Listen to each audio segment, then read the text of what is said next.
नमस्कार प्यारे साथियों। आप मेरी वीडियोस के माध्यम से अंग्रेजी पढ़ना, बोलना और समझना सीखते हैं। मैं एक एक शब्द का अर्थ उसके नीचे लिखकर आपको समझाता हूँ।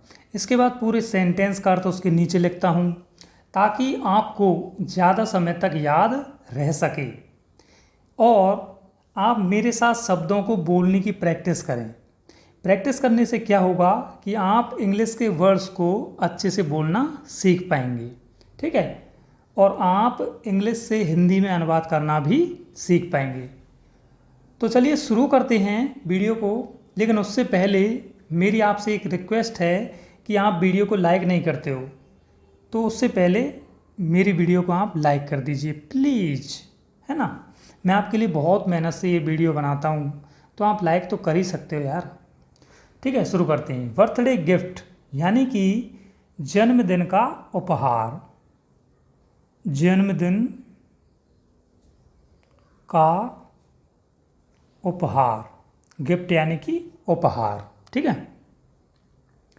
माई name is Draupadi and I have a sun.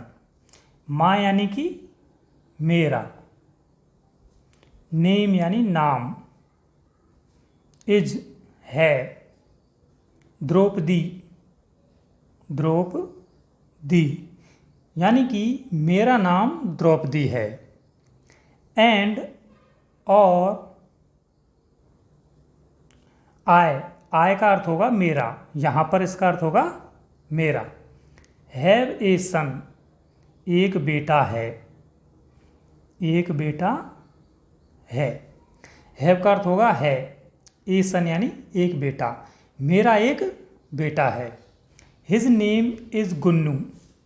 His का अर्थ होगा उसका, नेम यानी कि नाम, इज यानी है, गुन्नू उसका नाम है गुन्नू, यानी कि उसका नाम गुन्नू है। Today is Gunnu's first birthday. Today यानी आज, इज माने है, गुन्नूस, अब ये लिखा हुआ है ना कॉमा सा, ये दिख रहा है आपको। इसके बाद अगर एस आ जाता है, जैसे कोई नाम लिखा हुआ है और उसके बाद ये कॉमा लग करके एस आ जाता है, तो इसका अर्थ बन जाता है का, के, की, यानी कि गुन्नू का। इसका अर्थ बनेगा गुन्नू का। फर्स्ट यानी पहला, बर्थडे यानी जन्मदिन, जन्मदिन यानी कि इसका अर्थ होगा आज गुन्नू का पहला जन्मदिन है। Today he is 1 year old. Today यानी कि आज, ही वह है, इज यानी हो गया है, हो गया है। 1 ईयर ओल्ड यानी 1 साल का, 1 साल का, यानी कि आज वह 1 साल का हो गया है। ये कौन बता रहा है? ये बता रही है द्रौपदी, जो कि एक महिला है। वो अपने बच्चे के बारे में बता रही है, उसका नाम गुन्नू है और गुन्नू आज 1 साल का हो गया है। My husband and I have made complete preparations to make his birthday a big one. यानी कि माई यानी मेरे, हस्बैंड यानी पति, एंड और आई यानी कि मैंने, हैव मेड यानी सॉरी, यहाँ पर हैव मेड का अर्थ होगा कर ली है, कर ली है। कंप्लीट यानी सारी, प्रिपरेशंस यहाँ पर एस लगा हुआ है, ये प्लूरल वर्ड बन गया है ना, तो इसका अर्थ हो जाएगा तैयारियाँ, तैयारियाँ। टू मेक यानी बनाने की, बनाने की। हिज बर्थडे यानी उसका जन्मदिन। ए बिग वन, ए बिग वन का अर्थ होगा बड़े से बड़ा, बड़े से बड़ा। यानी कि पूरे सेंटेंस का अर्थ होगा, मैंने और मेरे पति ने उसके जन्मदिन को बड़े से बड़ा बनाने की सारी तैयारियां कर ली हैं। We have also organised a musical programme. Be यानी हमने, ये हैव आया है क्योंकि ये प्रेजेंट परफेक्ट टेंस है ना, और इसकी वर्ब की थर्ड फॉर्म आई है। हैव आया है और वर्ब की थर्ड फॉर्म आई है। तो वी हैव यानी कि हमने, ऑल्सो यानी कि भी, और वो ऑर्गेनाइज्ड यानी कि आयोजन किया है। अ यानी एक, म्यूजिकल यानी संगीत, प्रोग्राम यानी कार्यक्रम, यानी कि हमने संगीत कार्यक्रम का आयोजन भी किया है। हमने एक संगीत कार्यक्रम का आयोजन भी किया है। My husband has invited all the relatives to his birthday. My यानी मेरे, हस्बैंड यानी पति ने, हैज़ आया है, ये भी परफेक्ट टेंस है ना। इन्वाइटेड थर्ड फॉर्म है। इन्वाइटेड यानी आमंत्रित किया है। ऑल यानी कि सभी को। द रिलेटिव्स यानी रिश्तेदारों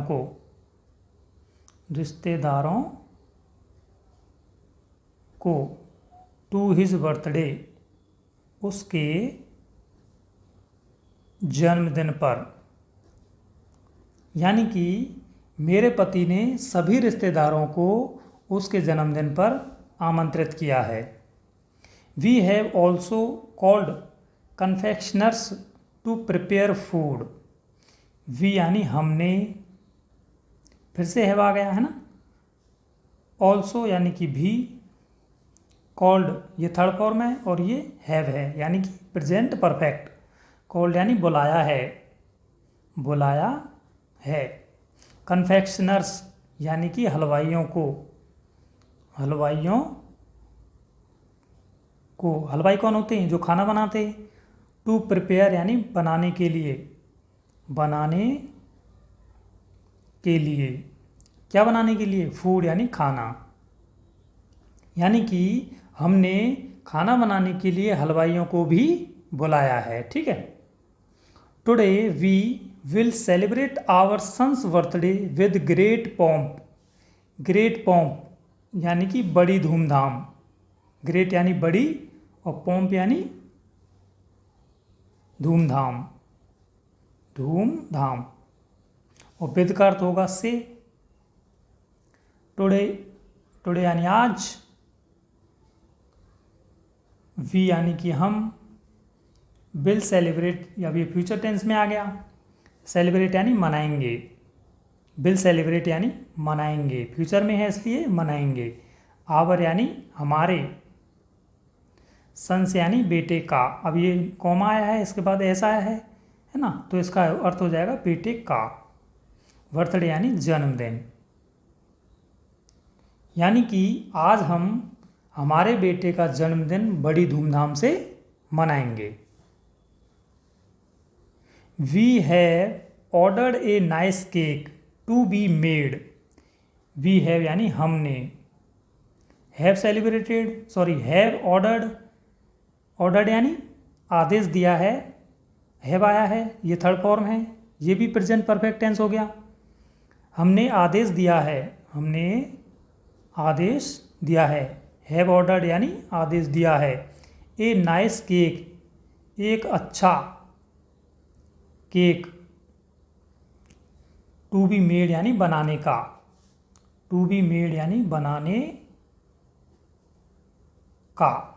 यानी कि हमने एक अच्छा केक बनाने का आदेश दिया है। यानी अच्छा, ऑर्डर यानी बोला है या आदेश दिया है, कुछ भी कह सकते हैं ना।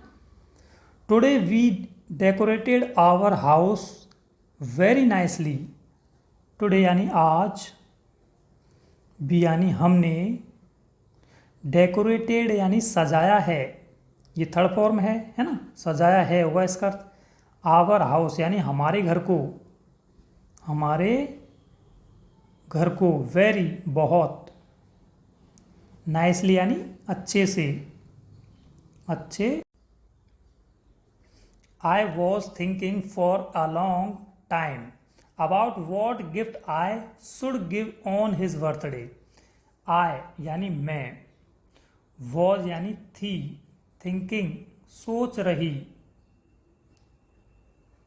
फॉर ए लॉन्ग टाइम एक लंबे समय से, एक लंबे समय से या बहुत दिन से, एक बहुत लंबे समय से। अबाउट वॉट गिफ्ट यानी अबाउट का अर्थ होगा के बारे में। वॉट यानी वॉट गिफ्ट यानी कौन सा उपहार, कौन सा उपहार। आई शुड, आई का अर्थ होगा मैं, शुड यानी देना चाहिए, आई का अर्थ यहां पर मुझे होगा, मुझे। शुड यानी चाहिए, गिव यानी कि देना, ऑन हिज बर्थडे यानी उसके जन्मदिन पर, उसके जन्मदिन पर। यानी कि मैं सोच रही थी बहुत लंबे से, मैं बहुत लंबे समय से सोच रही थी, बहुत दिन से सोच रही थी कि मेरे बेटे को उसके जन्मदिन पर कौन सा उपहार देना चाहिए। Today I will gift a picture to my son. Today आज, आई यानी मैं, विल गिफ्ट यानी दूंगी, ये फ्यूचर टेंस है, उपहार दूंगी, उपहार दूंगी। एक तस्वीर, पिक्चर यानी कि तस्वीर, टू माई सन मेरे बेटे को, मेरे बेटे को। यानी कि आज मैं मेरे बेटे को एक तस्वीर उपहार के रूप में दूंगी। Where there will be me, where there का अर्थ होगा जिसमें, विल बी यानी होंगे, फ्यूचर टेंस है, होंगे। मी यानी मैं, माय हस्बैंड यानी मेरे पति, मेरे पति। यानी कि जो तस्वीर मैं अपने बेटे को दूंगी उसमें मैं, मेरे पति होंगे और गुन्नू होगा। एंड यानी कि और गुन्नू, यानी कि एक तस्वीर दूंगी उसमें मैं और मेरे पति और मेरा बच्चा यानी कि गुन्नू होगा उस तस्वीर में, ठीक है। Whenever my son sees that picture, whenever यानी जब भी, जब भी माई सन मेरा बेटा, सीज यानी देखेगा, दैट पिक्चर यानी उस तस्वीर को, उस तस्वीर को। ही विल रियलाइज, ही यानी उसे, विल रियलाइज यानी महसूस होगा, महसूस होगा। दैट नो वन, की दैट का अर्थ होगा कि नो वन यानी कोई नहीं, कोई भी नहीं, कोई भी नहीं। कैन यानी कर सकता। लव मीन्स प्यार। हिम यानी उसको। मोर यानी ज्यादा, उनसे ज्यादा, ठीक है, उनसे ज्यादा। हिज पेरेंट्स, अपने माँ बाप, हिज पेरेंट्स यानी अपने माँ बाप। यानी कि जब भी मेरा बेटा उस तस्वीर को देखेगा उसे महसूस होगा कि अपने माँ बाप से ज़्यादा, अपने माँ बाप से ज़्यादा कोई भी उसको प्यार नहीं कर सकता। And parents are the most important for him. And और पेरेंट्स यानी माँ बाप, माँ बाप आर यानी होते हैं, द मोस्ट इम्पोर्टेंट यानी सबसे ज़्यादा महत्वपूर्ण, सबसे ज़्यादा महत्वपूर्ण, फॉर हिम उसके लिए, इन हिज लाइफ उसके जीवन में, उसके जीवन में। यानी कि जब वो तस्वीर को देखेगा तो उसे महसूस होगा कि उसे कोई प्यार नहीं कर सकता। इसके बाद और उसके लिए उसके जीवन में सबसे ज़्यादा महत्वपूर्ण उसके माँ बाप होते हैं। His father will gift him a bicycle. His father यानी उसके पिता ने, उसके पिता ने विल गिफ्ट यानी देंगे, सॉरी विल गिफ्ट यानी उपहार देंगे, उपहार देंगे, हिम यानी कि उसको, अ बाइसिकल यानी एक साइकिल, एक साइकिल, सो दैट इसलिए, या फिर इसका अर्थ होगा ताकि, ताकि ही कैन लर्न वह सीख सके, वह सीख सके, टू राइड यानी चलाना, वन यानी उसको, यानी कि उसके पिता उसको एक साइकिल का उपहार देंगे ताकि वह उसे चलाना सीख सके। माई सन इज वेरी क्यूट। मेरा बेटा, इज यानी है, वेरी क्यूट यानी बहुत प्यारा, क्यूट यानी प्यारा, मेरा बेटा बहुत प्यारा है। एंड और आई लव, मैं आई लव यानी प्यार करती हूँ, हिम यानी उसको, वेरी मच यानी बहुत ज़्यादा, बहुत ज़्यादा, यानी कि मेरा बेटा बहुत प्यारा है और मैं उसको बहुत प्यार करती हूँ। दोस्तों अगर आपको वीडियो पसंद आई हो तो प्लीज़ वीडियो को लाइक करें। दोस्तों आज मेरी तबीयत थोड़ी सी ठीक नहीं है ना, इसलिए हो सकता है मैंने कुछ गलतियाँ की हों, मेरे शब्द थोड़े से लड़खड़ाए हों, मेरी जीभ लड़खड़ा गई हो, है ना, तो आप बुरा ना मानें और कमेंट में लिख दें कि मैंने कुछ यहाँ पर कुछ गलतियाँ की हैं ताकि मैं आगे उसमें सुधार कर सकूँ। ठीक है, वीडियो को लाइक करें और चैनल को सब्सक्राइब करें। Thank you so much.